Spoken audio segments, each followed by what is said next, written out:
Halo juragan semua, ya kembali lagi di channel Juragan Saham. Nah hari ini kita akan belajar mengenai gap, ya. Jadi gap itu apa sih sebenarnya? Kan banyak kalau kita baca di forum Stockbit ada yang nyebut gap dari chartnya itu ada semacam celah gitu ya, ada kosong. Nah itu apa sebenarnya? Oke, nah itu kita akan bahas hari ini dan juga nanti akan Juragan kasih contoh-contoh realnya ya di beberapa saham jenis-jenis gapnya seperti apa dan itu sebenarnya berguna untuk menentukan nanti support dan resisten dari suatu saham. Ya, salah satu input untuk menentukan support dan resistance. Oke, sekarang kita coba lihat secara konsepnya dulu. Nah, ini gap ini ya. Kalau lihat ilustrasinya sebenarnya sudah sangat jelas ya. Gap itu ketika harga openingnya ya di keesokan harinya itu lompat. Ya, jadi ada kekosongan transaksi harga di range ini, transaksi di range harga sini ya. Makanya muncul gap up. Ini biasanya kalau gap up seperti ini ada dorongan beli yang sangat-sangat besar gitu, sangat-sangat tinggi. Mungkin ada news yang positif atau LK-nya bagus dan sebagainya. Makanya para bandar atau fund manager itu membeli langsung di harga yang jauh lebih tinggi dibanding closing kemarin. Nah, itu. Oke, kemudian jenis-jenis gap apa? Ya, gap itu kita lihat di sini ada 4 ya. Common gap, breakaway gap, runaway gap, dan exhaustion gap. Ya, mungkin lebih enak Juragan akan kasih contoh tahapan pertama biasanya dari breakaway gap dulu ya. Breakaway gap kita coba langsung ke contohnya, kita pakai trading view. Ini ada contoh di saham eh, JPFH. Ya, sebentar. Jadi breakaway gap itu adalah ketika harga menembus breakout di resist tertentu ya, disertai dengan volume yang tinggi. Oke, kita coba lihat JPFH ya. Ini ada contohnya di ya sebentar. Nah, di sini ya. Di sini ada gap up ya, breakaway gap ya. Kenapa? Karena dia relatif muncul ketika berhasil menembus titik batas resistnya. Ini kan sebelumnya sideways ya. Tiba-tiba dia break gitu ya, break away ya dengan volume yang cukup tinggi. Nah, inilah yang dinamakan ya, inilah yang dinamakan breakaway gap ya. Oke, breakaway gap ini balik lagi ke slide ya. Itu volumenya harus besar ya. Tandanya volumenya harus besar. Dan kalau dia gap up itu potensi nextnya akan bullish. Oke, nah itu ciri-cirinya. Ya, begitupun kalau gap down ya. Gap down itu coba kita lihat contohnya di saham Pegas ya. Gap down itu contohnya nah di sini. Sorry. Nah, di sini. Gap down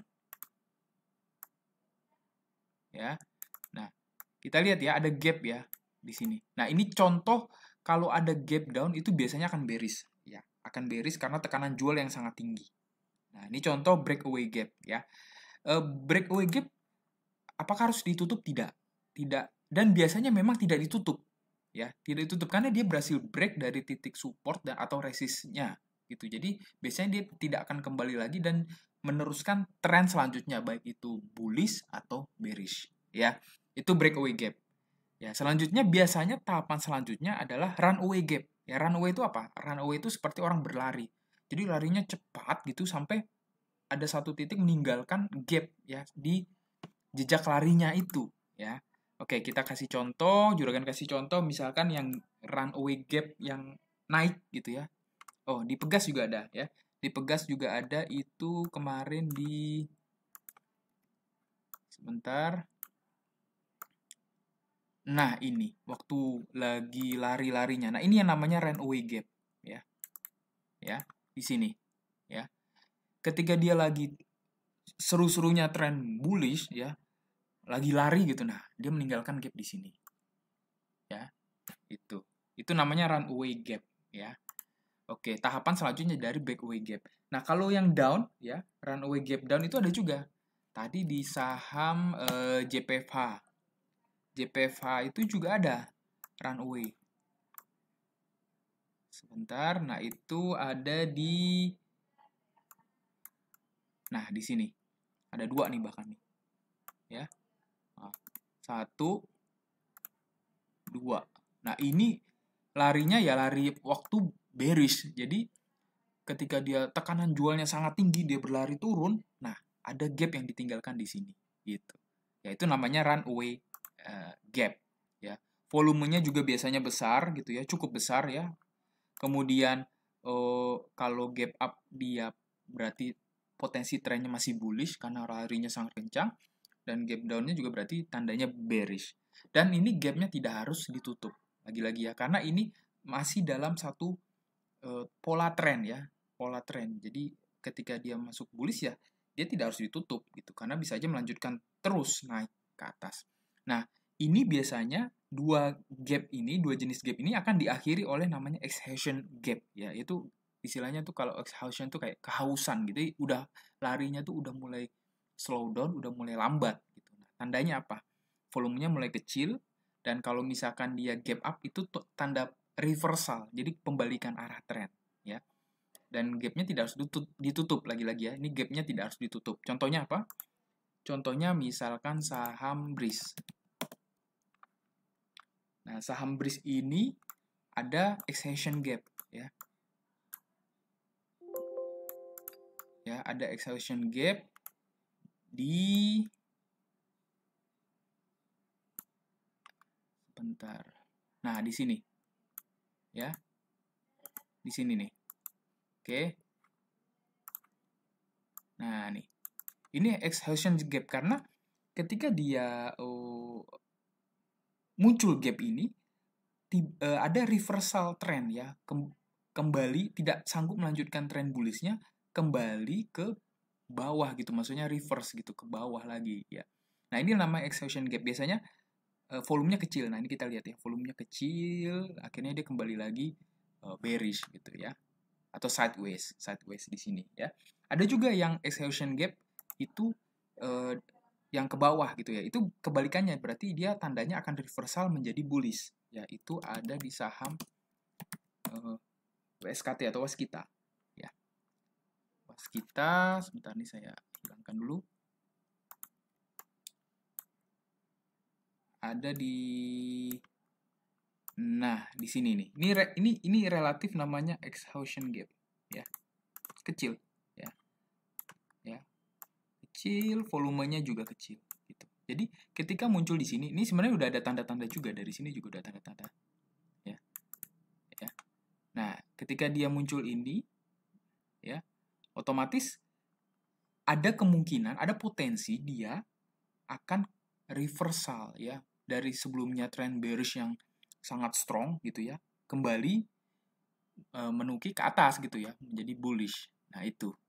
Ini namanya exhaustion gap. Jadi tahapan terakhir dari pertama breakout, ya breakaway, terus runaway, kemudian exhaustion, ditutup dengan exhaustion, reversal trend. Nah, disinilah saatnya kita biasanya mulai siap-siap untuk jual. Nah, ini bisa juga digunakan sebagai acuan untuk menentukan support, ya, support dan resisten. Misalkan tadi ya, breakaway gap di JPFH, ya, gap up ya.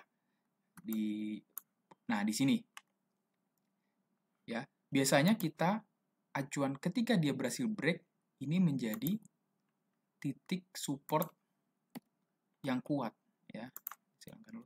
Nah, titik support yang kuat ya di sini gitu ya.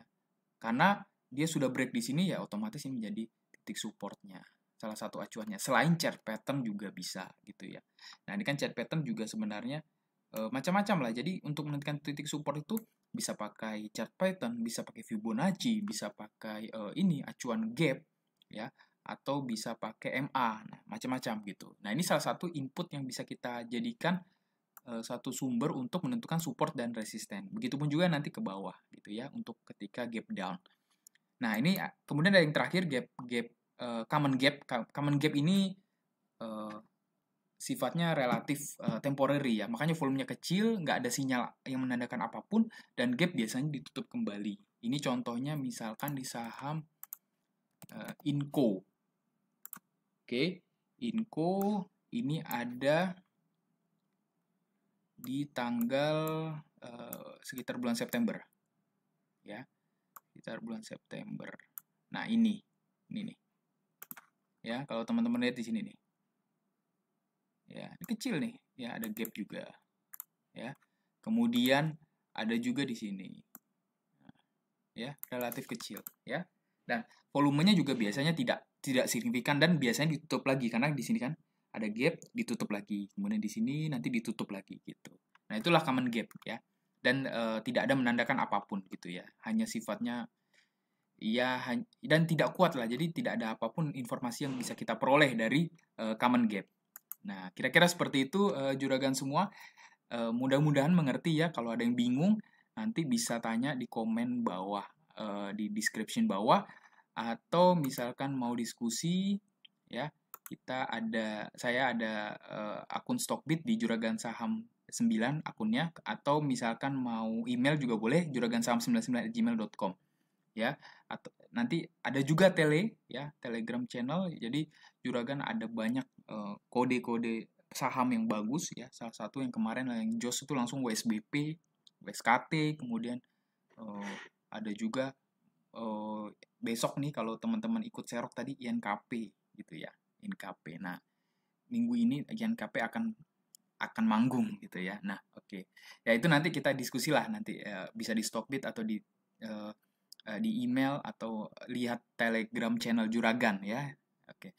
Oke teman-teman, mungkin sekian dulu. Jangan lupa subscribe, like, dan komen supaya kita bisa Juragan bisa terus eksis ya, men-sharingkan pengetahuan-pengetahuan tentang saham supaya kita bisa cuan bareng. Oke, bye-bye, salam cuan Juragan.